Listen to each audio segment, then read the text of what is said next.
Hello from Freedom Tax Accounting. We're an accounting firm where we have been providing quality tax and accounting services now for over 20 years. And today we think we have very good news. After months and months that the PPP program has been constantly changing and the forgiveness forms being updated over and over and over again, we feel that finally we have the final official PPP forgiveness forms from the SBA so that everyone who got a PPP1 and eventually the PPP2 are going to be able to use these forms to apply for forgiveness of the PPP loans, and that way we don't have to wait longer for the SBA to make more changes and more updates. So we really feel that these should be the last update to the PPP loan forgiveness forms from the SBA. So the SBA released and updated these 3 PPP forgiveness forms this week, and a lot of people are calling our office to ask us, which form do I need to use for forgiveness for my business? So that's what we are going to answer in this video, okay? Now, the SBA this week updated all 3 forgiveness forms, okay? If you remember, oh my God, all the way back to April of last year or July of last year, there was 1 PPP forgiveness form. Then there were 2. Then there were 3. Then they told us don't use them because we're going to make changes. And then a bunch of changes to the PPP program. Nobody knew when the SBA was going to publish the final updated PPP forgiveness forms, but good news, at least we think these will be the final updates to the 3 PPP forgiveness forms. So the first form is Form 3508S, okay? This form is going to be used for every PPP loan that's $150,000 or less. This is the much anticipated simplified PPP forgiveness form, okay? All of these forms are more or less similar to the past ones, but the big change is that you will see when you see these forms, and we will put a link to all 3 forgiveness forms in the description of this video, is that they took out the part where you had to detail how much EIDL grant you received, because now if you got an EIDL grant, that will not affect PPP forgiveness. So that's good news. So this 3508S form is the simplified PPP forgiveness for all PPP loans that are $150,000 or less. So most of you are going to apply for forgiveness with the 3508S form. Now, the second form is the 3508EZ. That's for PPP loans over $150,000 that had no reduction in employees and no reduction in salaries and wages. Now, if you had reduction of employees and reduction in wages, in order to use the 3508EZ form for forgiveness, you have to show that you had reduction in employees, but you did your best to replace them, or that you were shut down for a long period of time due to government shutdowns, okay? Then the third form is the long form. That's what they call it, the 3508 long form, okay?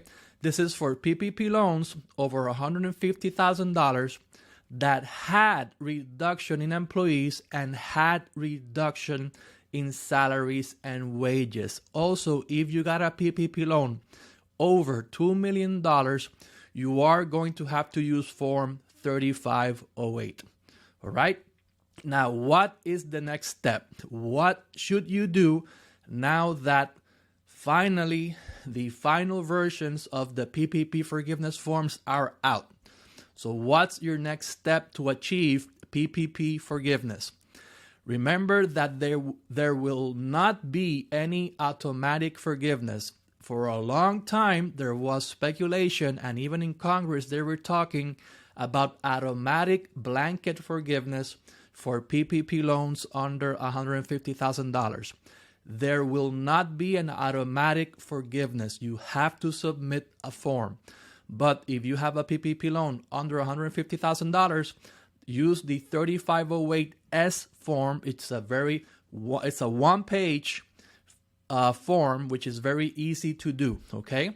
Now, if you are self-employed, independent contractor, sole proprietorship, meaning that you applied for the PPP-1 with your Schedule C, or if you are a partnership, meaning that your business files taxes under Form 1065, and you did not apply for the PPP loan without payroll, meaning that your business does not have payroll, meaning employees in W-2.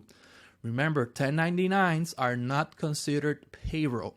So if you applied for a PPP loan without payroll as self-employed or a partnership, we suggest apply now. There's no more waiting.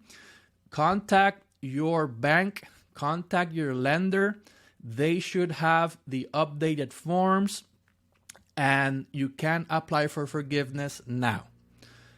Okay, second group of people. If you are an employer, meaning you are a C Corp, an S Corp, you file taxes with 1120, you file taxes with Form 1120S, even if or your Schedule C or partnership, but you applied for the PPP with payroll, with employees. If that's your case, we suggest to wait a little bit longer, but not much longer. Maybe a couple of days, or maybe a week and a half more to apply for forgiveness. Why? Because we are waiting on the IRS to provide guidance on how to elect the wages on the PPP covered period to be able to use the updated Employee Retention Tax Credit, which is now retroactive to 2020. If you do not know what the Employee Retention Tax Credit is, this was part of the CARES Act, which we have been talking about this credit all the way back since April. Okay? For some businesses, we even talked back in April that the Employee Retention Credit was a better option than PPP. Okay?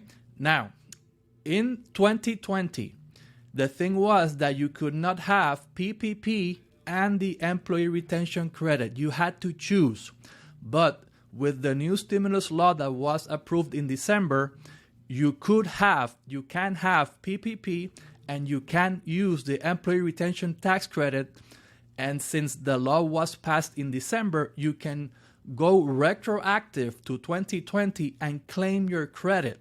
It's a credit where you can get up to $10,000 per employee as a payroll tax credit.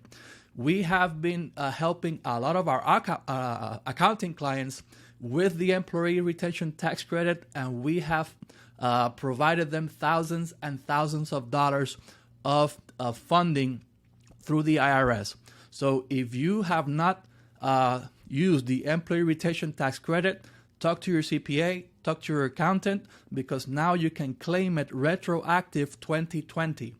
And the Employee Retention Tax Credit has been extended for the first 2 quarters of 2021, even if you have PPP. So you can get the PPP and get the Employee Retention Tax Credit. Now, but we still are waiting for the IRS to provide guidance on how to use both, because there is a little problem with the technicality, but that should be resolved sometime this week. All right. So once again, if you're self-employed, partnership, without payroll, do your forgiveness now.